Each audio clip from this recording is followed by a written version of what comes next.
Shalom Bapak Ibu yang dikasih Tuhan. Sekali lagi shalom. Bagaimana kabar kita semuanya? Ya, puji Tuhan, kita bersyukur kepada Tuhan karena kesempatan yang baik kita boleh bertemu dalam ibadah hari ini. Bapak Ibu yang dikasih Tuhan, kita akan belajar firman Tuhan pada siang hari ini dari satu teks Alkitab yang saya sudah siapkan. Kita buka Alkitab dalam kitab Wahyu pasal 2 ayat yang ke-18 sampai dengan ayat yang ke-29. Dan tuliskanlah kepada malaikat jemaat di Tiatira, inilah firman Anak Allah yang matanya bagaikan nyala api dan kakinya bagaikan tembaga. Berbahagialah kita yang membaca firman Tuhan, merenungkan firman Tuhan itu senantiasa dan menjadi pelaku yang setia. Bapak Ibu yang dikasih Tuhan, tema kita hari ini belajar dari jemaat Tiatira. Di dalam Alkitab ada banyak sekali contoh-contoh jemaat yang perlu dipelajari oleh orang Kristen atau pengikut Kristus supaya jemaat makin bertumbuh di dalam kasih karunia.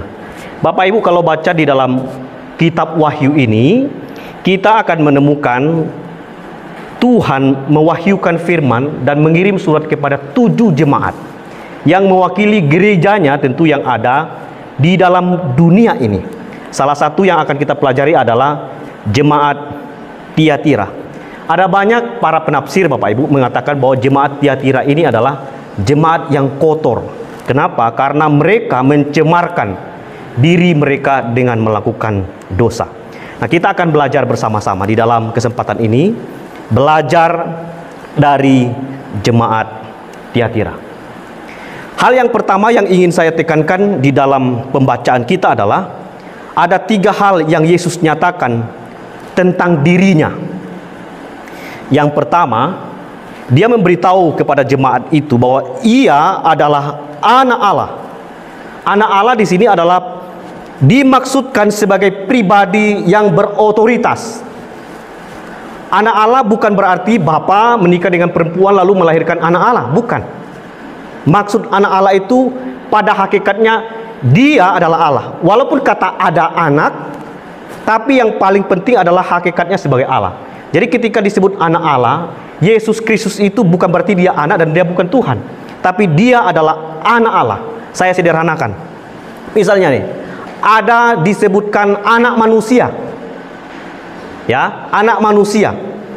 Lalu anak manusia itu manusia bukan? Manusia. Karena apa? Hakikatnya.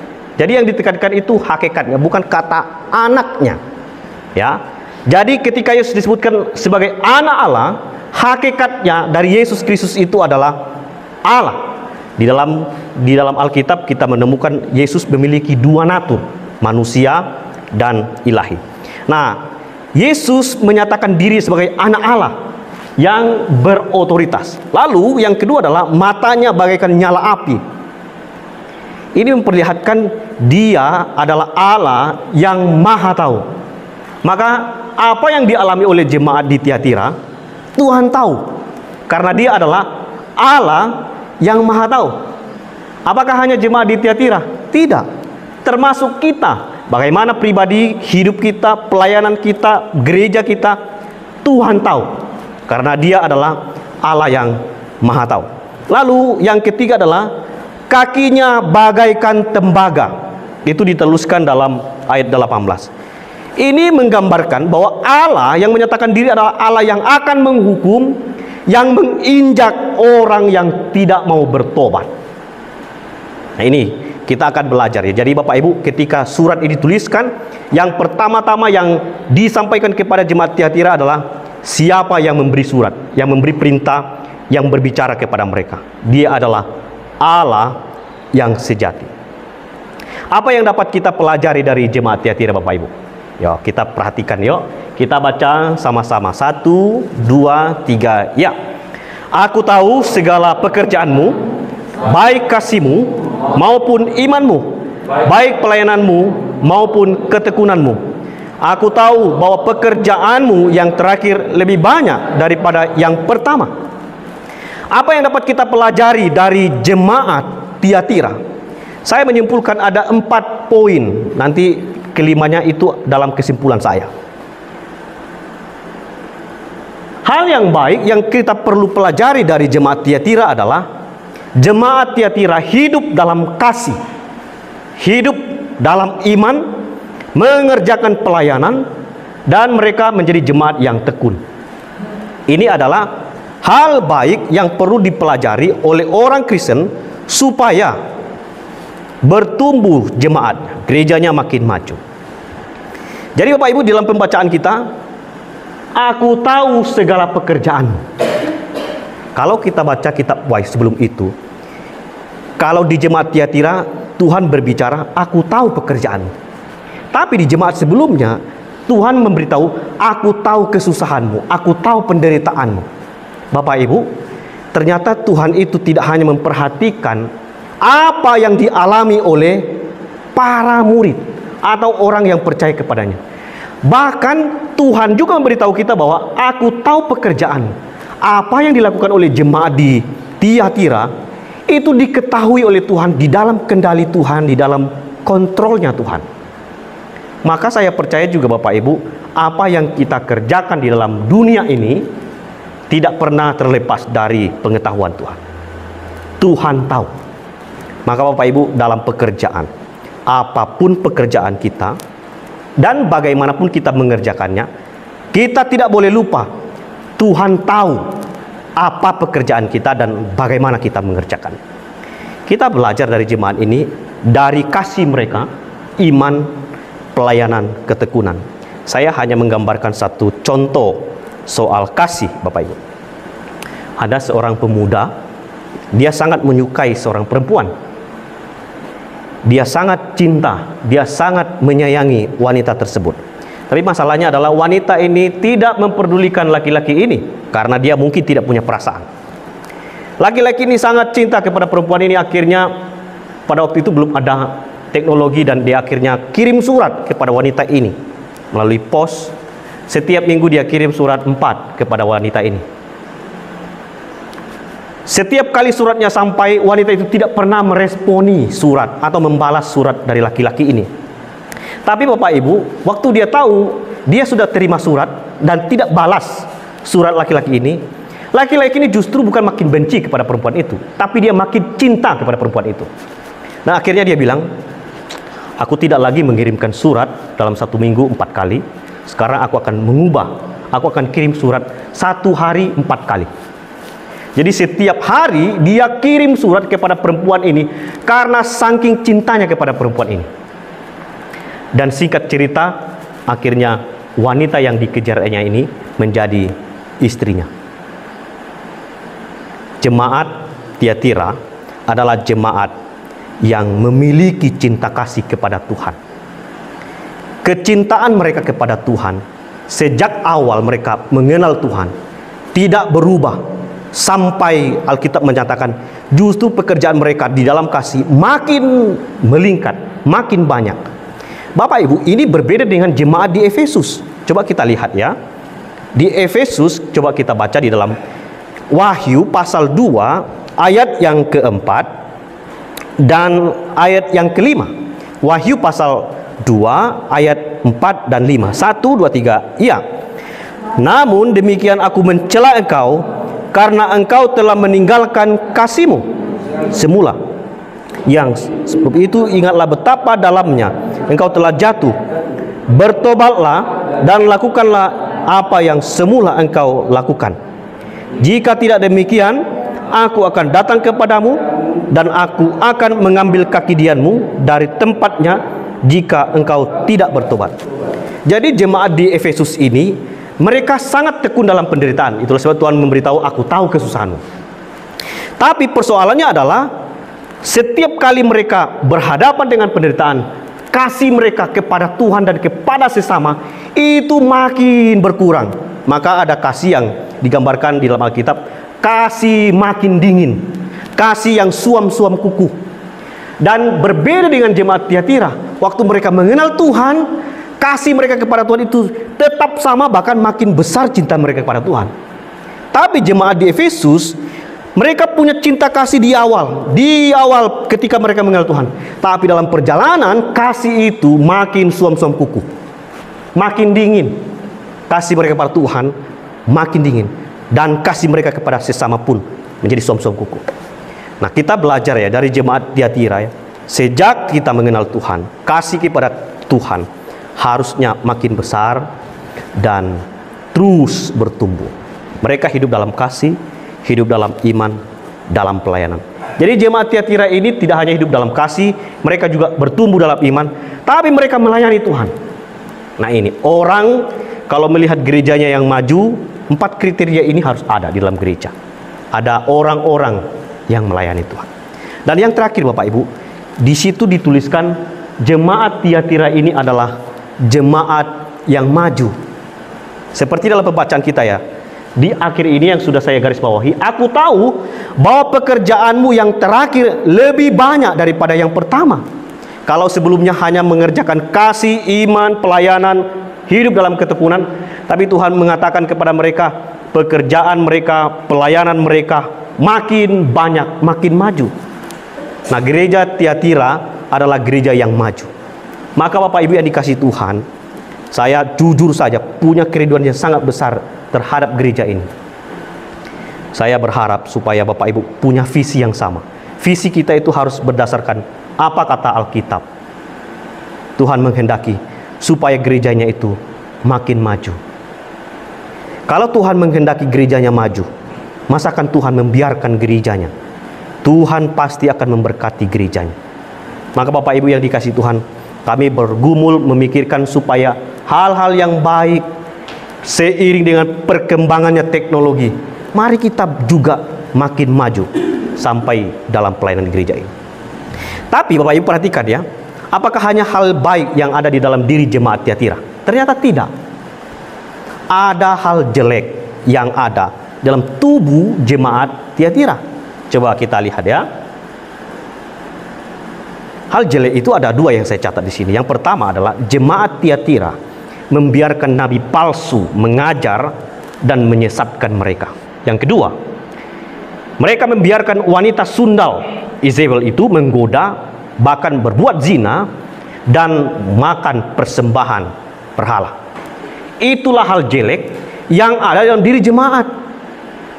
Jadi Bapak Ibu perhatikan ya, sebaik apapun gereja, semegah apapun gereja, harus ingat semua pasti punya kelemahan. Ada kelemahan. Sama dengan jemaat Efesus, mereka bertahan dalam penderitaan, tapi kelemahannya adalah mereka makin tidak memiliki kasih.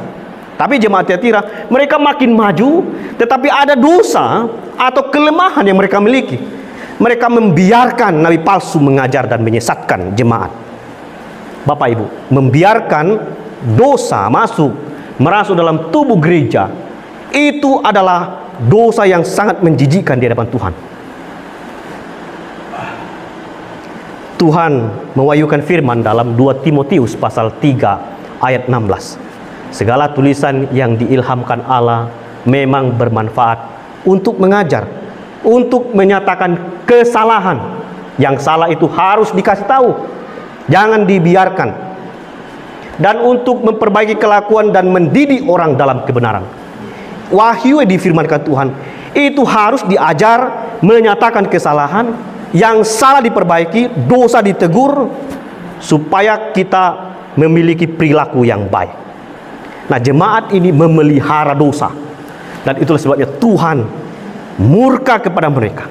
Tuhan marah karena ada dosa. Mereka membiarkan wanita Izebel masuk dalam tubuh jemaat ini dan membuat jemaatnya juga ikut berdosa karena melakukan zina kepada perempuan itu.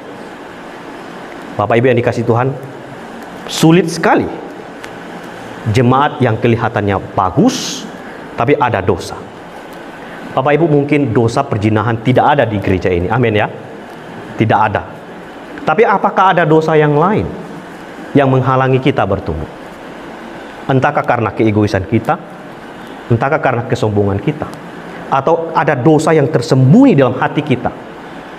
Tuhan tahu. Kalau ada dosa itu, Bapak Ibu, Tuhan tahu. Perhatikan lagi. Kita baca ayat ini yuk. 1, 2, 3, ya. Dan aku telah memberikan dia waktu untuk bertobat, tetapi ia tidak mau bertobat dari zinanya. cukup sampai situ dulu. Perhatikan baik-baik. Tuhan memberitahu, aku memberi waktu untuk bertobat. Tapi wanita itu, bahkan orang yang ikut dengan dia, tidak mau bertobat. Perhatikan di sini, betapa Tuhan itu sangat sabar kepada jemaat atau gereja atau orang-orang yang ada dalam dunia ini. Betapa Tuhan sangat sabar. Tuhan beri waktu supaya bertobat. Tapi orang tidak mau bertobat. Tapi ia tidak mau bertobat. Perhatikan ayat 22. Lihatlah, aku akan melemparkan dia ke atas ranjang orang sakit, dan mereka yang berbuat zina dengan dia akan kulemparkan ke dalam kesukaran besar, jika mereka tidak bertobat dari perbuatan-perbuatan perempuan itu. Andaikan mereka bertobat, Tuhan tidak akan menghukum, Tuhan tidak akan membinasakan mereka. Maka Bapak Ibu yang dikasih Tuhan, bertobat dari segala dosa, dari kehidupan yang lama, itu harus ada di dalam diri orang percaya. Kita baca bagian terakhir. 1, 2, 3. Ya. Dan anak-anaknya akan kumatikan, dan semua jemaat akan mengetahui bahwa akulah yang menguji batin dan hati orang, bahwa aku akan membalaskan kepada kamu setiap orang menurut perbuatannya. Jadi Bapak Ibu yang dikasih Tuhan, di awal saya beritahu siapa yang berbicara ini. Dia adalah Tuhan kepada jemaat. Dan anak-anaknya akan kumatikan.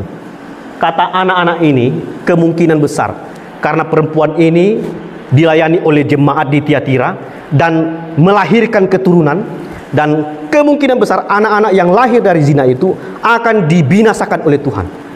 Tapi juga bisa kemungkinan yang kedua, anak-anak yang dimaksudkan di sini adalah orang-orang yang ikut dengan perempuan ini, yang juga ikut berzina, melakukan dosa. Maka orang-orang ini yang disebut anak-anaknya, murid-murid ikut dengan dia, akan dibinasakan oleh Tuhan. Ngeri sekali. Tuhan katakan, kenapa dia harus melakukan itu? Akulah yang menguji batin dan hati orang, dan bahwa aku akan membalaskan kepada kamu setiap orang menurut perbuatannya. Bapak Ibu ingat baik-baik.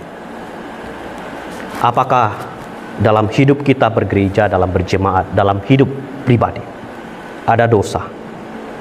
Jangan biarkan itu terus berlarut. Tinggalkanlah dosa itu, hidup barulah. Sama seperti nasihat Paulus kepada jemaat di Filipi, di Kolose. Ada manusia lama, ada manusia baru. Manusia lama yang tidak memuliakan Tuhan ditanggalkan, dibuang, mengenakan manusia baru, menjadi ciptaan baru untuk kemuliaan Tuhan. Tuhan akan menghakimi orang menurut perbuatannya. Selagi masih ada kesempatan Bapak Ibu bertobat, kita sama-sama bertobat. Saya harus bertobat, kita semua harus bertobat. Tapi ayat 24, 28 ada janji firman Tuhan Bapak Ibu. Kita baca di poin pertama, 1, 2, 3. Yang tidak ikut ajaran yang salah tidak akan dihukum. Yang kedua, yang setia pada janji Tuhan akan beroleh berkat Tuhan. Tuhan menjanjikan hal yang baik dalam diri jemaat.